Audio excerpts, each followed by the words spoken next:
I'm Kat Kabira, and I would love to share with you today strategies around how to ground and what prevents you from grounding. So, if you know me, I am so passionate about teaching how to ground. And if you're going to do any sort of energy work with other people, you must be grounded. But just for you to be able to function healthily and joyfully in your life, ground is essential. So let's just first start with, what do I mean by ground? You develop your relationship with ground when you're in the womb, through the quality of your birth, and for the first few years in your life. We could also argue that how grounded you are could be impacted by also your ancestral heritage, the memories that you've inherited that way, and if you do believe in past lives, how that may impact it. But let's just stay with your birth, as well as your first few years. So ground is all about survival, safety, and I want to be here. I belong. And depending on what happens in your birth, while you're in utero, or just in your family, in your school, in those early formative years, that's gonna really impact how much you feel like you belong with others, you belong with your tribe, your family, how much you belong on this planet, how much you actually want to be here, how safe you actually feel in your skin as you, and how protected you are. And so there are a lot of people, and I'm speaking because by this point I have worked with tens of thousands of people. There are a lot of people, whether they know it or not, are walking around feeling like, I don't feel safe, I don't belong, I don't really know if I want to be here. And they're tolerating this feeling quite often. Now, there's no one that is grounded all the time. And what I mean by grounded is your energy is in your body. And for most of us in various cultures and societies, we've really been celebrated around how logical, rational we are. Like, that's the intelligence that's really emphasized. So when I'm looking at people, the energy, when you're in your head, it's like your whole face, your head is very opaque, and the rest of your body is pastel. And when someone starts to ground, to me, it looks like there's almost like rainbow colors that are coming down from the head, through the throat, all the way through the body, and then the body is back in color. I am here. That's being grounded. It's also where you can feel, so it's something that's palpable, it's not imaginary, but that there's a ground current that goes from the ground, through the feet, through the whole body, up through the head. And without getting into a whole energy essentials, energy 101, what is your energy field? Energy is running through your body, both upwards and downwards. And it's not just through your body. It is connecting you to the ground, and it is connecting you to source. And so in those moments of feeling ungrounded, there will not be that connection from the ground up through the feet. And if you were to ask someone, or if you yourself, when you're checking in with, do I feel like I'm in my body? Usually you're not even gonna feel anything, because you're not in your body. How can you feel something if you're not in your body? And also, you're not gonna feel your feet, your legs. You'll know that you have them. You can look down and see that you have a body, but you're not gonna feel it from the inside. So that's one really easy way to check in. Also, the thinking will be either foggy or a little bit in overwhelm or anxious or spinning. The posture, the physical body will be a little bit more clumsy. There isn't going to be a lot of integration in movement. And emotions. Emotions will be a little bit haywire. You can be ungrounded and either be really numb and disconnected from feeling, or it's like the feeling is just chaos and it's just too much and it has nowhere to go.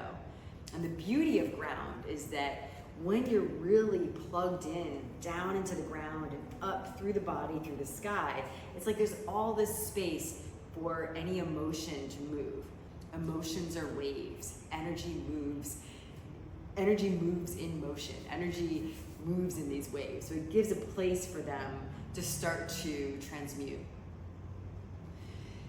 And you can hone your skill to recognize when you're grounded and when you're not grounded. And just to remind you, that will impact you physically, mentally, and emotionally. I have a lot of people who always ask me how they can protect themselves, and especially my empaths, where they're like, how do I not take on other people's energy? How do I not take on their pain or emotions? How do I not get drained?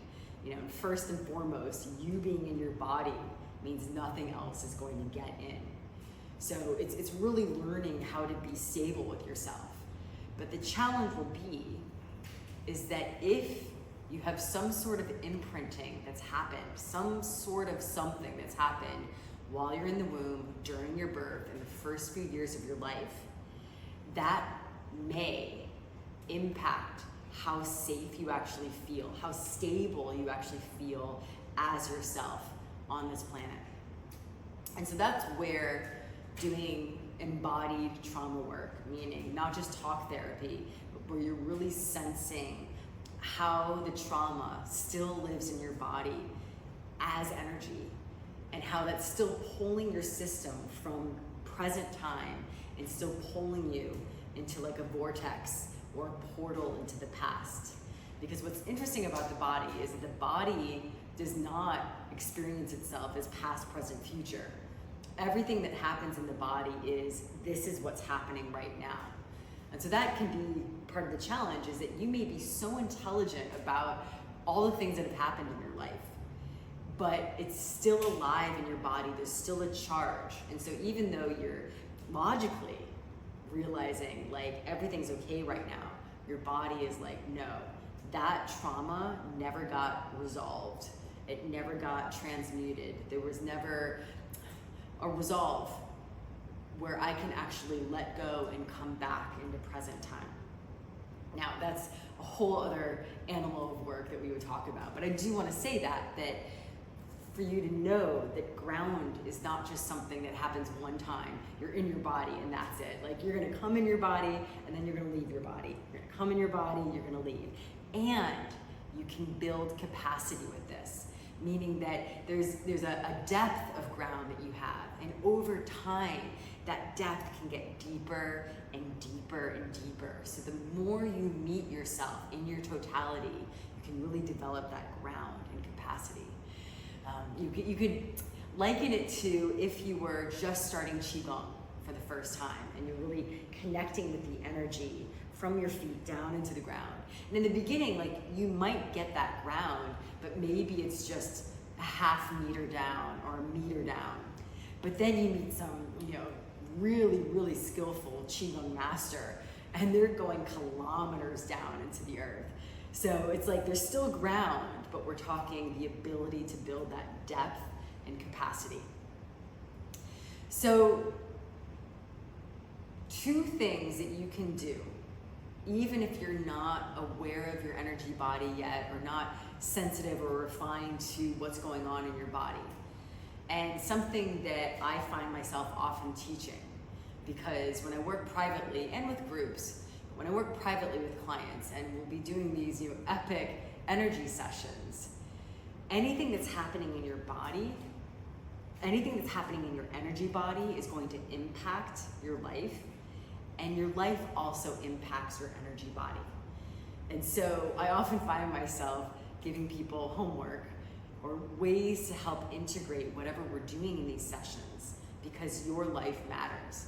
You're not going to be separate from it.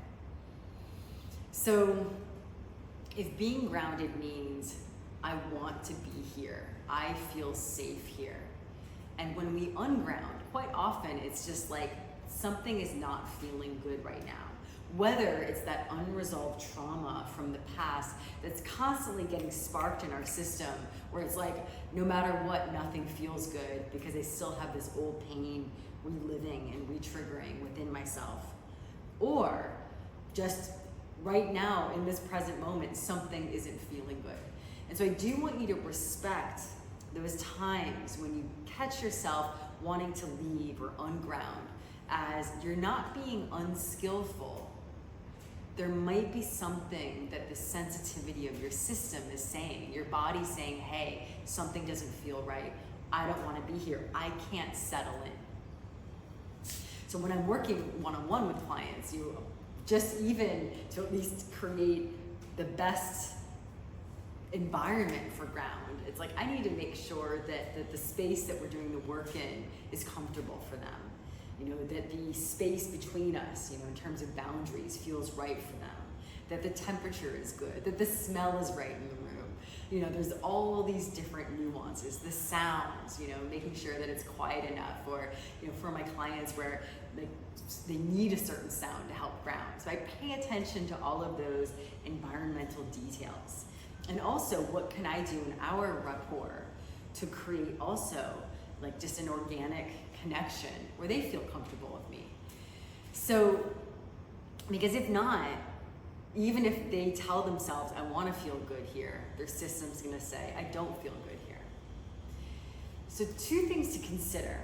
If you find that you are doing all these different practices to help ground yourself, and again, you can follow me on SoundCloud, and you can get in touch with me directly, because I've got lots of actual energy practices where you can learn how to ground yourself. And that's just a whole beautiful animal on its own.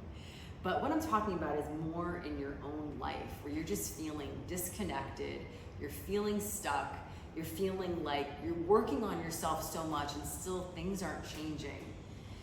Here are going to be the 2 things I want you to consider. First of all, if ground is, I want to show up, I want to be here, I'm engaged, I feel safe, I belong. Your body is your home. And my question for you is, what kind of host or hostess are you to yourself? What kind of friend are you to yourself? Because if you're doing all these different practices and things, and even trying to make your environment so nice, but you're still really hard on yourself, you're still really unkind with you, then you're not gonna wanna stay with you. You can imagine that it's like you're trying to be in your body and you're like, wow, there's this really mean, highly critical person that's always there in my body, that whenever, I'm never doing anything right with them, I'm always having to improve myself. I'm never feeling the way that they want me to feel. I'm never behaving the way they want me to behave. I'm never looking the way they want me to look. We could call that like a very highly critical voice, the inner critic. It's going to be very hard for you to want to stay with yourself. So I want you to imagine that you're creating an environment that is really inviting to you, that you're creating a party that is so welcoming that you could show up in any state with yourself and you're forever welcomed. So not just on your best days, not on your good days, not on your energetic days, but on those days where you're moody, where your hair's a mess, where you just want to be in your PJs, you just want to hide on the couch, you just want to read and not talk to anyone. Where you can feel really vulnerable and make mistakes, and you know that you will be able to be taken care of by you. That is a priority, because you can do everything else in your life, but if you're still being so harsh with yourself, if you're still being so critical, if you're being unkind, it's just, you're not going to want to stay with you. You're just going to keep on leaving. And there are so many ways that we can leave.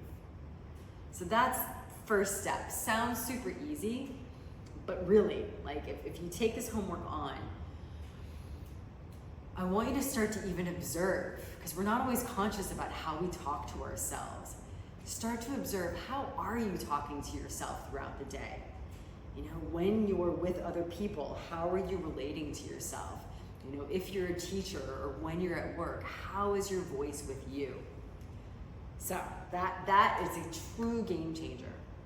And of course, it's not that you're going to be like you're learning to be a kind, compassionate parent to you, so that there will be times where you might make a mistake or there is something that you need to look at or clean up, but you're still doing it in a way that's palatable to your system. Okay, so I have maybe met one person in my life who's actually kind enough to themselves, but I would say basically 99.9% of people I've met on this planet, and I've met so many people around the world, they are not kind enough to themselves. So that's step one.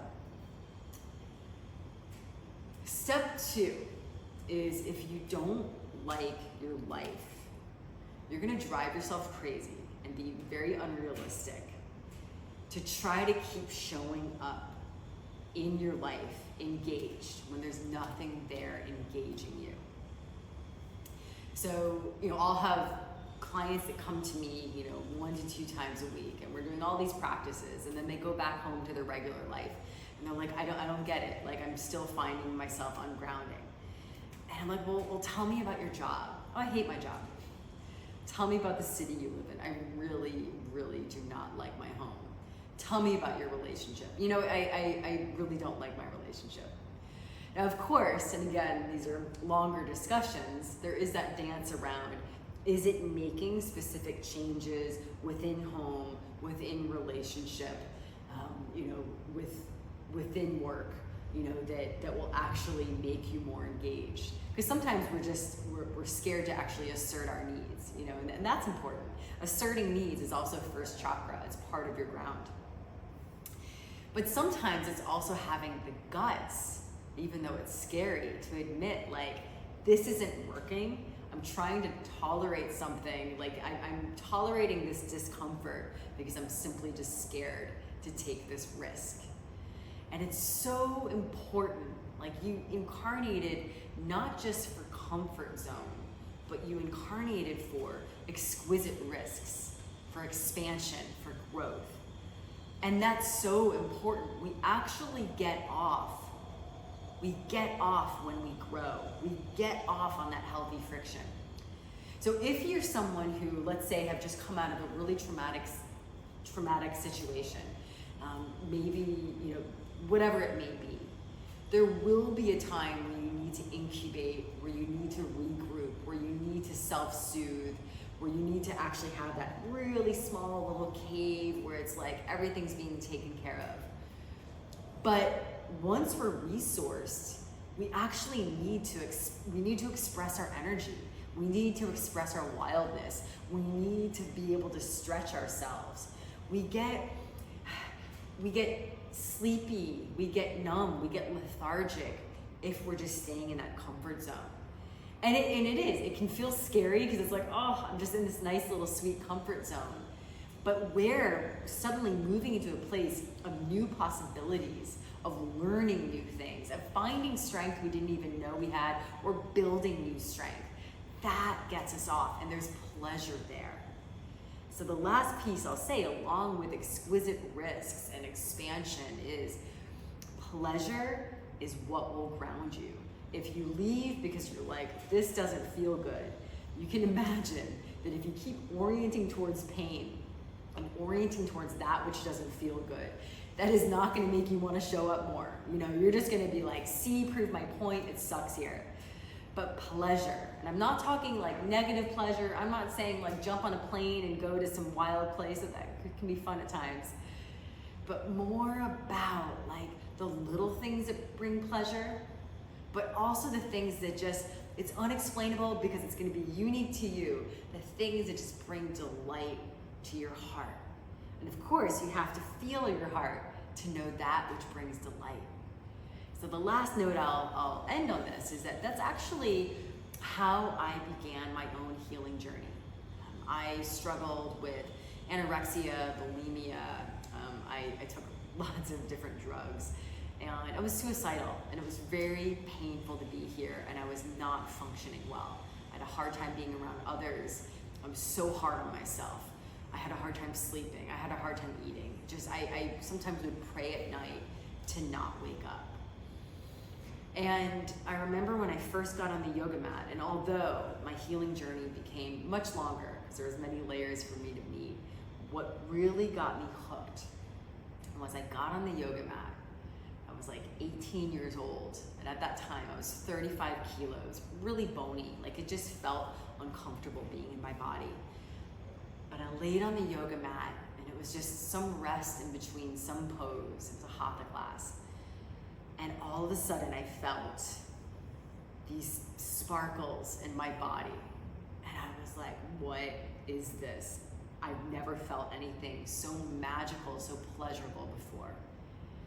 And so I kept showing up 3 times a week to yoga, not about the poses, but that somehow something in that practice brought me in to myself, and I started to feel my energy body waking up, and it felt like sparkles. And so I just kept showing up for the sparkles.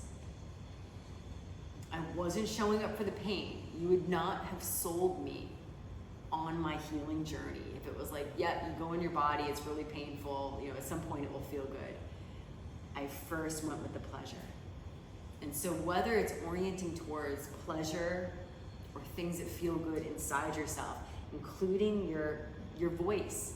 You know, if you're going to be a friend to yourself, what kind of voice? Can you celebrate yourself? Can you support yourself? Can you congratulate yourself? But also allowing pleasure in your life. One thing I've noticed is that yes, we all are on some journey around how to allow and feel and welcome all the emotions, and you know, feeling grief and feeling anger is its own process. But pleasure, interestingly enough, or maybe not even surprisingly enough, but pleasure is the one that we sometimes have the hardest ability to access. So my magic love note to you today is, can you start to welcome pleasure in your life? Because you deserve it, and it will make you want to show up to life more and more and more.